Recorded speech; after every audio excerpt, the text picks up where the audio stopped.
commençons par définir un produit scalaire. Un produit scalaire part de l'espace vectoriel, donc de deux vecteurs de l'espace vectoriel, et va dans R. Ça veut dire qu'en fait, on obtient un nombre. Et c'est une application qui permet de partir de ces deux vecteurs et de donner un nombre. On le note le plus souvent avec un point. Donc U.V, c'est le produit scalaire de U et de V. Ce produit scalaire possède un certain nombre de propriétés. Pour commencer, c'est ce qu'on appelle une forme bilinéaire. Ça veut dire deux fois linéaire. Elle est linéaire sur sa première valeur ou sur son premier vecteur ou son deuxième. Donc ainsi, quand on multiplie A, donc la fonction par un certain A qui est un réel, on peut l'entrer sur la première valeur, on peut l'entrer sur la deuxième valeur en produit. Ça reste la même chose. Si maintenant on fait la somme de deux vecteurs, donc f de u plus vv, eh bien on peut séparer en f de uv et f de wv, donc ça donnera la même valeur. On a aussi une forme symétrique, ça veut dire que qu'on calcule u.v ou v.u, c'est la même chose. On a une forme qui est positive, ça veut dire que quand on le calcule sur la même valeur, on obtient quelque chose qui est supérieur ou égal à 0, ce qu'on appelle une forme positive. On peut donc définir la racine carrée de u.u, et cette racine carrée s'appelle la norme. Pour finir, c'est une forme non dégénérée, ça veut dire que si jamais elle est égale à 0, ça veut dire que le vecteur à l'intérieur est nul. C'est donc une forme bilinéaire symétrique positive non dégénérée, de par toutes ses propriétés. Bien sûr, ça se définit sur des vecteurs, ici ce qu'on fait sur Rn, mais ça peut très bien fonctionner sur n'importe quel espace vectoriel, et donc on peut parler de produits scalaires sur des polynômes, sur des matrices, etc., suivant l'espace vectoriel sur lequel on travaille. Alors, parlons un peu d'orthogonalité. Cette fois-ci, deux vecteurs sont orthogonaux si leur produit scalaire est nul. Et on va noter avec la petite forme ici. Un vecteur est orthogonal à un sous-espace vectoriel s'il est orthogonal au vecteur de base de ce sous-espace vectoriel. F orthogonal, c'est l'ensemble des vecteurs orthogonaux à F, un sous-espace vectoriel.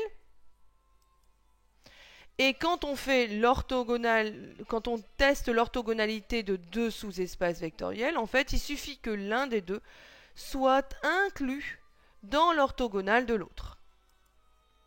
Regardons un petit peu sur R2 ce que ça donne. D'abord, deux vecteurs orthogonaux, on voit bien ce que ça représente. Puis, un vecteur orthogonal à une droite vectorielle, ici. Donc, voilà.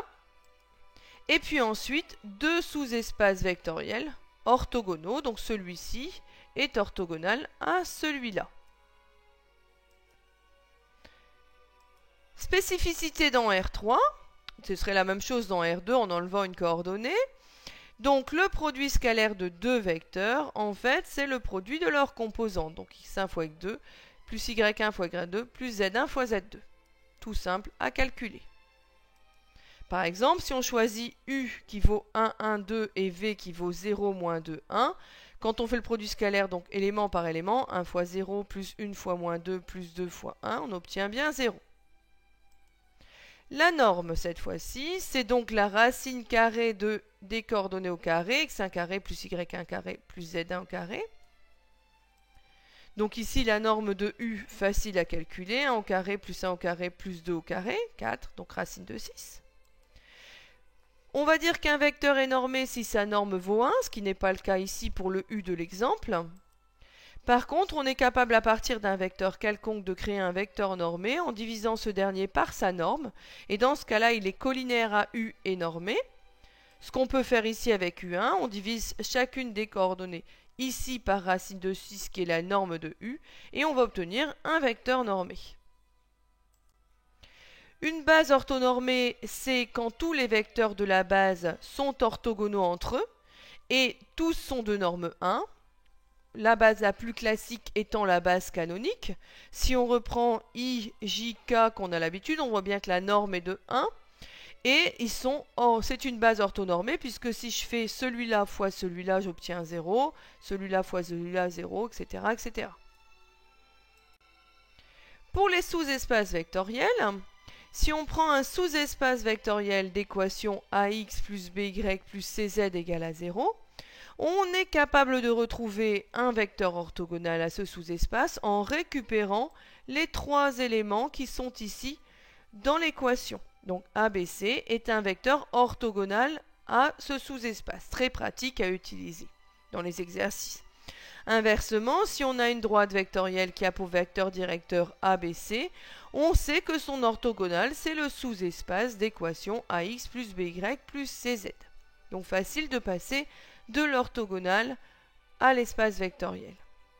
Par exemple, si on travaille ici avec le plan d'équation 2x plus 3y moins z égale à 0, en extrayant les trois éléments, on obtient une base de P orthogonale. Et ici, la base de P orthogonale est donc une droite puisqu'un seul vecteur de base.